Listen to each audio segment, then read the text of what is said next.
What do you think? Sounds like fun. A quiet suburban kid, a baseball glove, a Joe Cocker song playing over grainy home movie footage while Daniel Stern's voice told you things you weren't ready to hear about growing up. That was The Wonder Years. Airing on ABC from 1988 to 1993, the show followed Kevin Arnold, played by Fred Savage, as he stumbled through the late 60s and early 70s, surviving first love, awkward family dinners, school bullies, and the slow realization that growing up doesn't come with a manual. Danica McKellar played Winnie Cooper, the girl next door who made an entire generation feel things they weren't prepared for. Josh Saviano was Paul Pfeiffer, Kevin's nerdy best friend and future lawyer. Dan Lauria and Allie Mills played Jack and Norma Arnold, the parents who somehow held it together while saying almost nothing. It looked like a sitcom. It hit like a therapy session. And while the show felt simple on the surface, a lot happened behind the scenes that you probably never knew about. If you're new here, hit that subscribe button and the notification bell so you never miss a deep dive into the shows that shaped us. Today we're counting down 15 weird facts about the Wonder Years, the show that proved childhood doesn't need a laugh track to hurt a little. Let's get into it with number 15. Number 15. Kevin and Winnie's first kiss wasn't acting. That kiss in the pilot, the quiet pause, the lump in your throat, the moment. The Wonder Years stopped being just a show and became something you actually felt. Here's the part that makes it hit even harder. It wasn't acting. Fred Savage and Danica McKellar were 11 and 12 years old, and neither of them had ever kissed anyone before. Not on screen, not off. So, when Kevin leaned in and kissed Winnie, right after she'd learned her brother died in Vietnam, audiences were watching two genuinely terrified children experience their actual first kiss with a camera crew 6 inches from their faces. No pressure or anything. The scene took 6 takes. Not because they didn't know what to do, but because McKellar kept smiling. She was excited and nervous and giddy, which was a problem, because Winnie had just received the worst news of her life, and smiling was very much not the assignment. I was totally nervous, McKellar recalled. The one good thing about getting your first kiss on camera is that you know for sure it's going to happen. Savage was characteristically honest. I can't imagine I was a very good kisser, he said, but we were very nervous and excited. And then, in the take that made it, Savage gently stroked McKellar's hair. Nobody told him to do that. It just happened. That tiny, unrehearsed gesture is part of why the scene still feels painfully real decades later. Number 14. The voice of the whole show got fired before it aired. Here's something that will permanently change how you think about the Wonder Years. That voice. The warm, wry, slightly melancholy voice of adult Kevin Arnold that guided you through every single episode. The voice that made the whole thing work. It wasn't in the show when it first aired. Daniel Stern got the job, recorded the pilot, and then made one casual mistake that got him fired before a single episode had broadcast. He mentioned to a producer that he had an audition for a film shooting in Africa.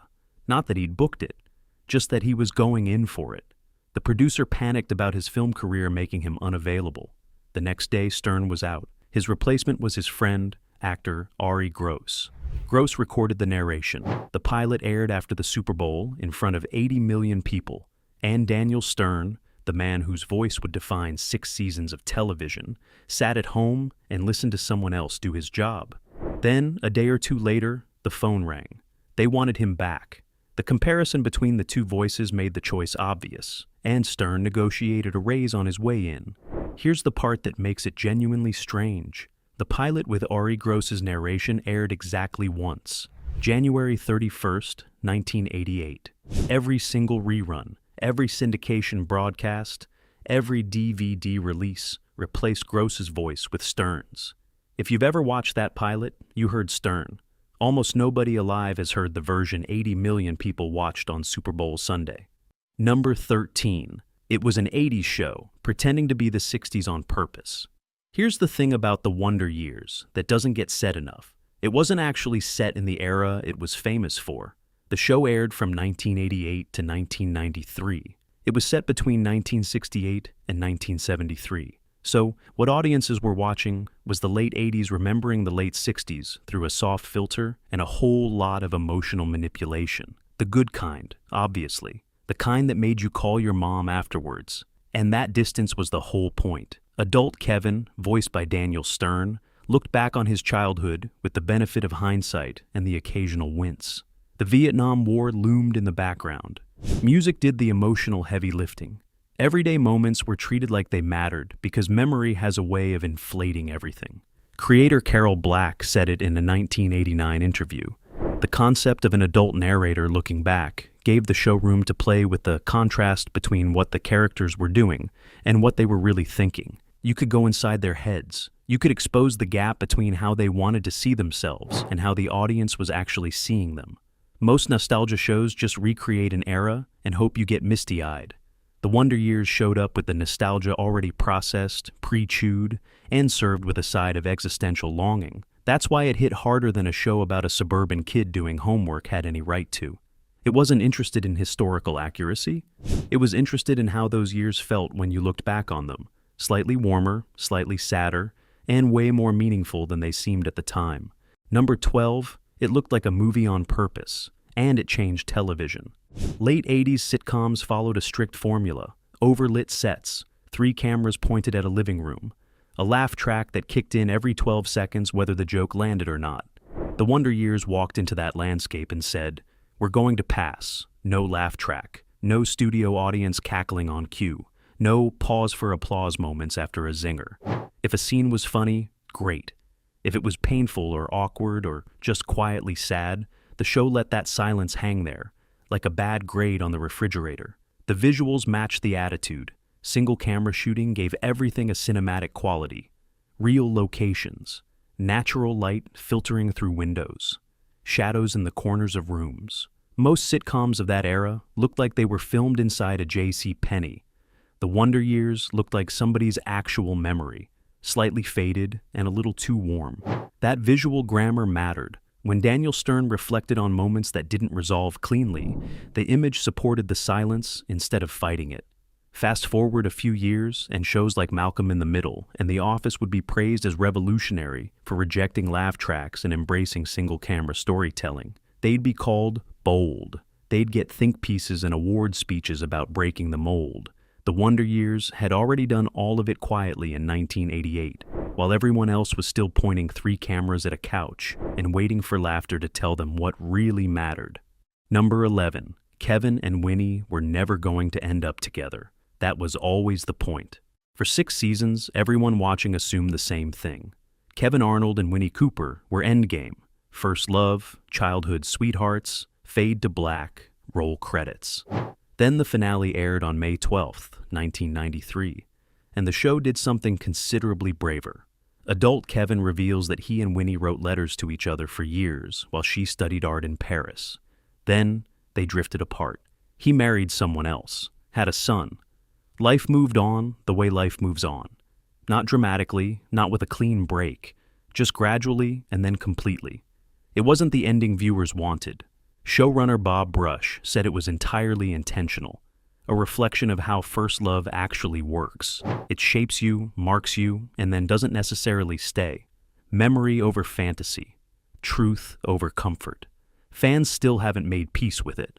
McKellar has said that to this day people approach her upset, and she occasionally offers a hopeful maybe about Kevin and Winnie finding their way back someday, which feels exactly right for a show that never promised anything clean. The Wonder Years never promised fairy tales. It promised honesty. Childhood love doesn't always last. Sometimes it just teaches you how to feel deeply and then quietly exits your life while you're still figuring out what it meant. Kevin and Winnie didn't end up together. They ended up being realistic. And for a show built entirely on memory, that might have been the bravest choice it ever made. Number 10. Kevin Arnold's house is still there, and fans still find it. The Arnold family didn't vanish into TV history when the final episode aired. The house is still standing at 516 University Avenue in Burbank, California. The same exterior used for shots throughout the entire run. Still recognizable. Still a private residence. Still quietly judging anyone who slows down to take photos from the sidewalk. And the neighborhood around it is basically a Wonder Years cinematic universe. Winnie Cooper's house sits diagonally across the street at 525 University Avenue. Paul Pfeiffer's place is nearby. The whole block was chosen because it felt timeless, Tree-lined streets, 1940s architecture, the kind of suburb that looks exactly like memory pretends the past was. Fans still make the pilgrimage. Photos from the sidewalk pop up online as recently as 2024 and 2025. Just strangers standing in front of a house that feels emotionally important, even though nothing actually happened there. Because here's the thing. The interior shots were all filmed on a soundstage at Fox Studios, and the man who played the dad in that house almost never walked through the front door at all. Dan Lauria got the role of Jack Arnold because his agent couldn't get him an audition. His girlfriend Joanna Kearns, who played the mom on Growing Pains, called creator Neil Marlins behind his back, and Marlins said, "Be there at 10 o'clock. The network had been pushing for Elliot Gould. Lauria showed up anyway, and then made the role permanently his by pitching one detail the writers hadn't written. Jack Arnold was a Vietnam veteran. Because Dan Lauria is a real Marine who served during the Vietnam era. The magic was real, the walls were not. Kevin Arnold grew up and moved on. His house just stayed put." Number 9, Anytown, USA had California license plates, and Wayne's driver's license gave the whole game away. The Wonder Years was set in Anytown, USA, deliberately vague, emotionally universal, a suburb where every viewer could project their own childhood. A BC insisted on the ambiguity. Creator Neil Marlins had pictured Huntington, Long Island. Carol Black had imagined Silver Spring, Maryland. The network shut both down. Specificity was the enemy. California, however, did not get that memo. In the Season 3 episode Wayne on Wheels, the prop department handed Jason Hervey a driver's license with a Culver City address and a 90230 zip code. The show's precise location, carefully left undefined for 2 full seasons, was revealed in a single frame by a props assistant who wasn't paying close enough attention. And the cars didn't help. Jack Arnold's station wagon, California plates. Kevin's later vehicle, California plates. The Arnolds apparently registered their vehicles in a suburb that doesn't exist, but definitely reports to Sacramento. Then there were palm trees creeping into background shots, winters with 0 snow and 0 explanation. Characters casually mention surfing like every American teenager hits the waves after algebra. The show filmed entirely in Southern California, Burbank exteriors, Fox Studio interiors, while the scripts kept insisting otherwise. Nobody cared. The Wonder Years was selling an emotion, not a geography. And memory doesn't check license plates. Number 8. Half the family was never actually in the room. The Arnold family felt completely real. Tense dinners, living room arguments, quiet moments where everyone seemed locked into the same emotional frequency. One of the show's greatest achievements. Behind the scenes, they were frequently not in the same room, or even the same day. California child labor laws gave the production strict limits on how many hours the young cast could work. Shooting a complete family scene in one sitting was sometimes logistically impossible. Directors filmed the kids first, sent them home, then brought in the adults to perform their half of the conversation later. Editors stitched it together in post. Magic happened. Nobody noticed, except Allie Mills noticed. She played Norma Arnold with warmth and apparent effortlessness for 6 seasons. And she spent a shocking amount of that time acting opposite a smiley face drawn on a piece of tape stuck to a wall. That was her scene partner, a yellow circle. For some of the show's most emotionally loaded maternal moments, she had to imagine the pauses, estimate the eye lines, and deliver genuine warmth to a drawing, trusting the editor to make it look like a family was actually in the room. And somehow it worked. Those dinner scenes still land. Fred Savage and Danica McKellar had the same problem. The scene where Kevin watches Winnie through her bedroom window and they first whisper, "I love you," in the dark. Both of them, confirmed by McKellar at a 2014 cast panel, were filmed separately. Each one sat alone and said, "I love you," to a pre-recorded cassette tape. Not their scene partner, a tape. Number 7, the theme song. Almost kept the show locked away forever. Joe Cocker's voice. Gravel and ache, somehow making a Beatles song feel like it was written specifically for the feeling of summer ending. 3 notes, and you're 12 years old again, whether you asked to be or not. That song nearly kept the entire series locked in a vault forever. The Wonder Years used hundreds of licensed songs from the late 1960s and early 1970s throughout its run. Beatles, Rolling Stones, Bob Dylan, Smokey Robinson. Music wasn't decoration on this show. It was structural. Remove it, and you had a completely different series. When those songs were licensed in the late 80s, the contracts covered original broadcast and syndication. That was all anyone thought to cover. Nobody wrote home video into the agreements. Nobody was thinking about DVDs, streaming, or really the future at all. So when fans spent years begging for a proper release, the answer was basically, we'd love to, but the music alone might bankrupt us. The show stayed locked away. Clearing hundreds of songs across multiple labels, artists, and estates was expensive, complicated, and brutal to negotiate. Finally, in 2014, Time Life pulled off what the industry considered a minor miracle and released the complete series on DVD, with roughly 96% of the original music intact. A few songs got swapped. For lifelong fans, it was close enough. Number 6. A 13-year-old beat Hollywood at its own game. The Wonder Years didn't slowly earn respect. It kicked the door down and took it immediately. Fred Savage was just 13 years old. 13 years and 70 days, exactly to be precise, when he became the youngest actor ever nominated for Outstanding Lead Actor in a Comedy Series at the Primetime Emmy Awards, certified by Guinness World Records. The record still stands today. While most kids that age were stressing about braces in gym class, Savage was going toe-to-toe with grown adults who'd been working in Hollywood longer than he'd been alive. Here's how he found out. He was at a sleepover, a completely ordinary 13-year-old activity. His friend's mom saw the announcement, and before everyone woke up, left a note in the kitchen next to the breakfast bowls. The note, "Good morning, guys. There's breakfast in the fridge. And congratulations, Fred. You were nominated for an Emmy, a Guinness World Record, discovered on a friend's kitchen appliance, at a sleepover." The show itself wasn't messing around either. After airing only 6 episodes, The Wonder Years won the Emmy for Outstanding Comedy Series in its very first season. 6 episodes. Most shows don't even figure out their opening credits by episode 6, and this one was already collecting hardware. No long resume, no years of critical buzz, just a handful of quiet, emotional episodes about growing up in the suburbs. And suddenly the industry had to admit this thing was the real deal.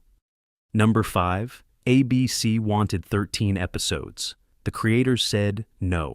Then bumped China Beach for it after the Super Bowl. Launching a new TV show is usually a slow burn, word of mouth, modest ratings, a quiet hope that people eventually find it. The Wonder Years skipped all of that. Twice. When ABC greenlit the show, they asked for 13 episodes, standard practice. Give the audience runway to find it. Creators Neil Marlene and Carol Black said no.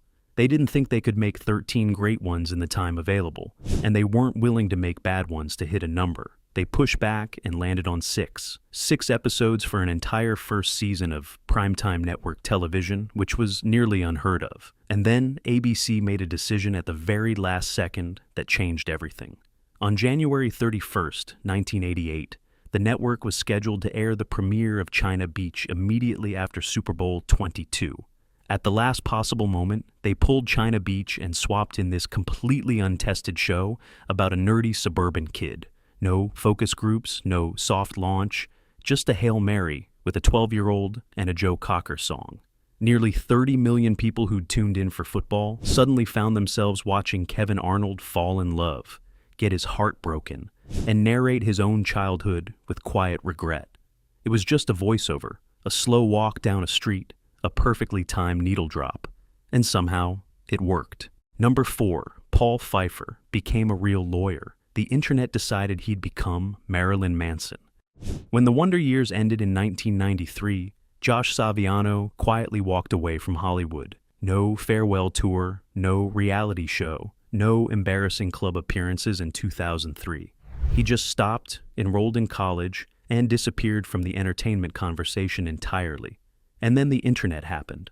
Somewhere around 1994, as college campuses were getting their first real taste of online connectivity, a rumor started circulating. The rumor Josh Saviano, the actor who played the nerdy, allergy-prone, perpetually earnest Paul Pfeiffer, had not gone to college. He had transformed himself into Marilyn Manson. Saviano has called it one of the very first internet rumors. It spread through early online forums before most people knew what forums were. By the time the mainstream press caught up, it had its own gravitational pull. How did Saviano find out? He was a freshman in college, Danica McKellar called him. I had no idea who he was at the time, Saviano said of Manson in a 2013 interview. He had to ask a friend to explain who this shock rocker was that he had allegedly become. Now, here's what makes this perfect. In the series finale, adult Kevin casually mentions that Paul Pfeiffer went to Harvard and became a lawyer. The fictional Paul followed a very specific path. Josh Saviano went to Yale, then law school, passed the New York bar, made partner at a Manhattan firm, and launched his own practice in 2015. He even came back to television briefly, playing a defense attorney on Law and Order SVU. Number 3. Winnie Cooper proved a real mathematical theorem. For most viewers, Winnie Cooper was the girl next door, soft-spoken, thoughtful, always somehow wiser than Kevin deserved. What nobody expected was that after the show ended, Danica McKellar would go on to become an actual mathematician. Not good at math, an actual mathematician. McKellar earned her degree from UCLA summa cum laude, and during her undergraduate years, co-authored a peer-reviewed research paper with Professor Lincoln Chase and fellow student Brandy Wynn. They proved a new theorem in statistical mechanics and percolation theory, published in the Journal of Physics A in 1998. It's called the Chase-McKellar-Wynn theorem. Winnie Cooper's name is on a physics paper. It is cited in academic literature. It is real. Kevin Arnold never stood a chance. She went on to write a series of math education books aimed at middle school girls. Math Doesn't Suck, Kiss My Math, Hot X, Algebra Exposed. That became New York Times bestsellers and ended up in actual classrooms. And here's the bonus round. While Danica was off becoming a certified genius, her younger sister Crystal had already joined the Wonder Years as Becky Slater, the other girl who made Kevin's romantic life significantly more complicated. The McKellar who lost the Winnie audition came back as the character whose entire purpose was to make Winnie's life miserable. Crystal later graduated from Yale and earned her law degree from Harvard, just in case the family resume wasn't intimidating enough already. 2 sisters, 2 Ivy League-level brains, and 1 suburban kid who spent 6 seasons trying to keep up. Kevin was outmatched from the very beginning. He just didn't know it yet. Number 2. The writers were basically spying on the kids.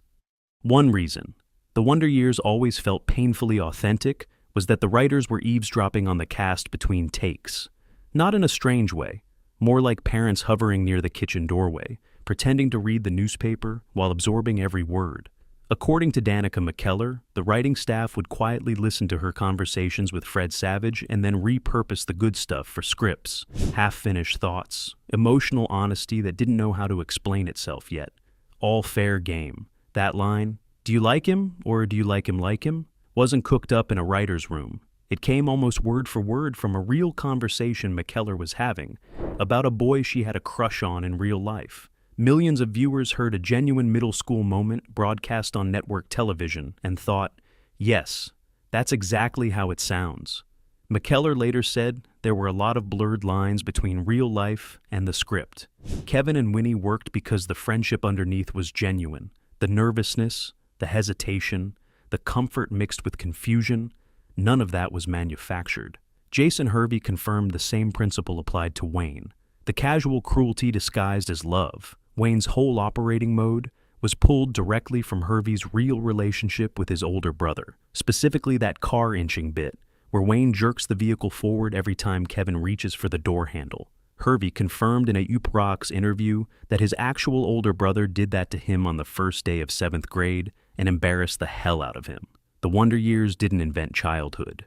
The writers just stood close enough to overhear it and wrote it all down. Number 1. Puberty nearly broke Kevin and Winnie. It also ended the whole show. For 6 seasons, Kevin Arnold and Winnie Cooper were television's gold standard for first love. Awkward, innocent, and painfully relatable. But behind the scenes, biology had other plans, and it did not care about ABC's production schedule. Between seasons 3 and 4, Danica McKellar hit puberty fast, really fast. She shot up in height, while Fred Savage was still hovering somewhere under 5 feet. Suddenly, America's sweetest TV couple looked less like childhood soulmates and more like a high schooler walking her little brother to the bus stop. Producers actually said the pairing didn't look right anymore. So, the writers did what TV writers do best. They wrote puberty into the story. Kevin and Winnie drifted apart. Winnie got pushed into the background, while Kevin sulked through adolescence alone. It wasn't a heartbreak. It was height difference management. Once Savage finally hit his own growth spurt, the lovebirds reunited. But puberty doesn't stop once it starts. By season 6, Savage's voice had deepened so dramatically that it had actually dropped below Daniel Stern's adult narration. The 12-year-old cast to carry a primetime drama now had a lower voice than the grown man playing his future self. ABC pulled the plug not because the stories ran out, but because the kids didn't look or sound like kids anymore. The Wonder Years ended because time finally caught up, which is either the most ironic ending possible for a show entirely about the passage of time, or the most fitting one, depending on how you look at it. And there you have it, 15 facts about a show that looked simple from the outside and was quietly extraordinary underneath. Which one surprised you most? Let us know in the comments below. And hit that subscribe button so you don't miss the next one. Until next time.